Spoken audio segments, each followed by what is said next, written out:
હિન્દુ ધર્મમાં પૂજા કર્યા પછી આરતી શા માટે કરવામાં આવે છે? દિવસમાં કેટલી વાર અને કઈ કઈ આરતી કરવામાં આવે છે? એનું મહત્વ શું છે? હિન્દુ ધર્મમાં પૂજા કર્યા પછી આરતી કરવામાં આવે છે. આ પૂજાની જરૂરી પરંપરાઓમાંથી એક છે. દેશના અનેક મંદિરોમાં ખાસ આરતી પણ કરવામાં આવે છે. હાલમાં જ કર્ણાટક સરકારે ત્યાંના મંદિરોમાં છેલ્લા 300 વર્ષથી ચાલી રહેલી સલામ આરતીનું નામ બદલીને સંધ્યા આરતી કરવાનો નિર્ણય લીધો છે, જેના અનેક કારણો જણાવવામાં આવી રહ્યા છે. આ નિર્ણય હિન્દુત્વ સંગઠનોની માંગ પર લેવામાં આવ્યો છે. આ સંગઠનોએ રાજ્ય સરકાર પાસે ટીપુ સુલતાનના નામે કરવામાં આવતી ધાર્મિક વિધિઓને નાબૂદ કરવાની માંગ કરી હતી, જેમાં સલામ આરતીનો સમાવેશ થતો હતો. હિન્દુ મંદિરોની દેખરેખ રાખતી સ્ટેટ ઓથોરિટી મુઝરાઈએ શનિવારે 6 મહિના જૂના પ્રસ્તાવને મંજૂરી આપી હતી. માનવામાં આવે છે કે 18મી સદીમાં મૈસૂરના શાસક ટીપુએ આ મંદિરોની મુલાકાત દરમિયાન આરતીનું નામ રાખવામાં આવ્યું હતું. ભગવાનની આરતી કરવાનું મહત્વ શું છે? પ્રાચીન સમયમાં સંધ્યા કે સંધ્યા વંદના કરવામાં આવતી હતી. પાછળથી તે પૂજા, આરતી અને વિવિધ પૂજા પદ્ધતિઓમાં ફેરવાઈ ગયું. હવે વ્યાપક રીતે કહી શકાય કે 5 પ્રકારના સંમોહન છે: પ્રાર્થના, ધ્યાન, ભજન, કીર્તન, યજ્ઞ અને પૂજા આરતી. આરતીના મહત્વ વિશે સૌ પ્રથમ સ્કંદ પુરાણ માં ચર્ચા કરવામાં આવી છે. આરતી એ હિન્દુ ધર્મની પૂજા પરંપરાનું ખૂબ જ મહત્વપૂર્ણ કાર્ય છે. કોઈ પણ પૂજા પાઠ, યજ્ઞ, વિધિના અંતે દેવી દેવતાઓની આરતી કરવામાં આવે છે. આરતીની પ્રક્રિયામાં કેટલીક ખાસ વસ્તુઓમાં પ્રકાશ મૂકીને ભગવાનની સામે ફેરવે છે. આરતી શા માટે કરીએ છીએ?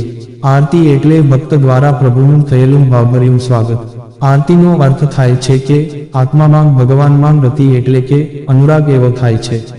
સંસ્કૃત પ્રમાણે આરતી એટલે આસમંતા રતિ એટલે કે ભગવાન, અમારો સમગ્ર પ્રેમ કેવળ આપના વિશે જ થાઓ.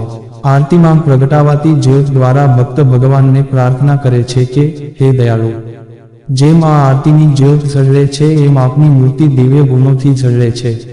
સામાન્ય રીતે ભગવાનનું પૂજન સવારે બ્રહ્મ મુહૂર્તમાં અને સાંજે સંધ્યા સમયે કરવામાં આવે છે. ભગવાનની પૂજા કર્યા પછી આરતી શા માટે કરવી જોઈએ? હિન્દુ ધર્મમાં પૂજા દરમિયાન અનેક પરંપરાઓ નિભાવવામાં આવે છે. આરતી પણ તેમાંથી એક છે. કોઈ પણ દેવતાની પૂજા પછી આરતી કરવામાં આવે છે. આરતી વિના પૂજા અધૂરી માનવામાં આવે છે, એટલે આરતી જરૂરી પરંપરાઓમાંથી એક છે. સ્કંદ પુરાણ પ્રમાણે જે વ્યક્તિ પૂજા કર્યા પછી દેવતાઓની આરતી કરે છે તેને સ્વર્ગલોકમાં સ્થાન મળે છે. આરતીનું ધાર્મિક મહત્વ તેમજ વૈજ્ઞાનિક મહત્વ શું છે? આરતીમાં ભૂમિ, દિવેટ, ઘી, કપૂર, ફૂલ, ચંદનનો ઉપયોગ થાય છે. કપાસ શુદ્ધ છે અને તેમાં ભેળસેળ નથી. એ જ રીતે ઘી પણ દૂધનું મૂળ તત્વ છે. કપૂર અને ચંદન પણ શુદ્ધ અને સાત્વિક પદાર્થો છે. ઘી અને દ્વારા દિવેટ પ્રગટાવવામાં આવે છે ત્યારે વાતાવરણમાં અદ્ભુત સુગંધ ફેલાય છે. તેનાથી આસપાસના વાતાવરણમાં નકારાત્મક ઉર્જાનું નુકસાન થાય છે અને સકારાત્મક ઉર્જાનો સંચાર થાય છે. આરતીમાં શંખ અને ઘંટડીઓ વાગતા જ મનમાં સંઘર્ષનો અંત આવે છે. ઊંઘતો આત્મા આપના શરીરમાં જાગૃત થાય છે, જે મન અને શરીરને ઉર્જાવાન બનાવે છે અને ભગવાનની કૃપા બની રહી છે એવું અનુભવાય છે. આરતીના આસ્કા, આરતી લેવી કે મસ્તકે ચડાવવી શા માટે? નિર્ગુણ મૂર્તિ સંબંધે કરીને આરતી પણ નિર્ગુણ ને દિવ્ય બને છે. તે જ્યોતિને પ્રત્યેક ભક્ત પોતાની દૃષ્ટિમાં ઉતારે છે. 2 હાથ વડે આરતીની આસ્કા લઈ મસ્તક પર ધારે છે, જેથી આરતીની જ્યોતની જેમ પોતે પણ નિર્ગુણ બને અને અંતરમાં દિવ્યતા પ્રગટે એવા ભાવથી આરતીના આસ્કા લેવામાં આવે છે. આરતી લેતી વખતે પૈસા કેમ નાખવામાં આવે છે? પ્રભુની સાક્ષાત સ્તુતિ કરવાનો મોકો મળ્યો અને તે સમયે પ્રભુની અતિ પ્રસન્નતા મફતમાં મળતી હોવાથી ભક્ત કાનિક ભગવાનને અર્પણ કરવા ઈચ્છતો હોય આરતી લેતી વખતે થાળીમાં અમુક રૂપિયા રાખે છે. આરતી કરતી વખતે આ નિયમો યાદ રાખો. ભક્ત અથવા અન્ય કોઈ વ્યક્તિએ આરતી કર્યા પછી સીધી આરતી ન લેવી જોઈએ.